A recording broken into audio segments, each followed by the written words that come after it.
आसंता 19 तारिख रे आउ एक लघुचाप एहार प्रभाव रे राज्य रे जारी रही वर्षा। आसंता 4 दिन पर्यंत सारा राज्य रे लागी रहिबो वर्षा। आसंतु जानिबा केउ अंचल रे बा केउ जिल्ला रे रहिछ अधिक वर्षा संभावना एवं कोन रहिछि पाणीपाग स्थिति। ता पूर्वरु चैनल को सब्सक्राइब करिकि पाखरे आसुथिबा बेल आइकन टी बजाइ दियंतु। आ आपनक अंचल रे वर्तमान वर्षा हेउछि कि नाही कोन रहिछि पाणीपाग हमकु कमेंट सेक्शन रे जणांतु।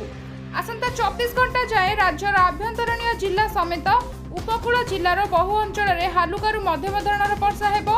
एहा परे आसंता 19 तारिख रे आउ एक लघुचाप हेबार संभावना रहिछि। एनै भुवनेश्वर स्थित आंचलिक पाणीपाग विभाग पक्षरु सतर्क सूचना दिया जाइछि।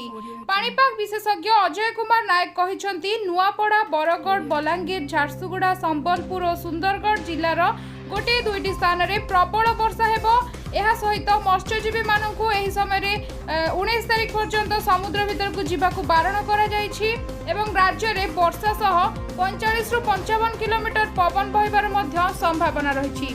तबे सारा राज्य रे जदि हम स्थिति देखिबा सारा राज्य रे पाखापाखी वर्षा हेउछि एवं किछि जिल्ला रे बन्या परिस्थिति मध्य सृष्टि होइछि। खास करी मालकानगिरी जिल्ला रे बन्या परिस्थिति संगीन रूप देखा देइछि एवं अधिक प्रभावित होइछन्ति मालकानगिरी बासी। एहा सहित आठगढ़ रे मध्य बन्या परिस्थिति सृष्टि होइछि। लगाण वर्षा जोगु पाल्लौडा रे बन्या परिस्थिति सृष्टि होइछि। एही परि भाबरे जोगाजोग मध्य एही सबु जिल्ला को विच्छिन्न होइछि। लगाण वर्षा जोगु आठगढ़ रे कृत्रिम बन्या, कटक संबलपुर रो पुराना रास्ता उपरे चालुछि 3 फुट रो पानी। तेबे आपणक अंचल रे वर्तमान पाग केमिति अछि कोन रहिछि स्थिति हमकु कमेंट करंतु। आ एहा थिला वर्तमान पाणीपाग रो रिपोर्ट। एहा परे कोन रहबा आगामी अपडेट आमे नै आसबु नेक्स्ट वीडियो रे। सेथि लागि चैनल से कनेक्ट हे रहंतु। पाणीपाग रो टिकिनिकी अपडेट जानबा पई चैनल को सब्सक्राइब करिकि पाखरे आसुथिबा बेल आइकन टी को बजाइ दियंतु।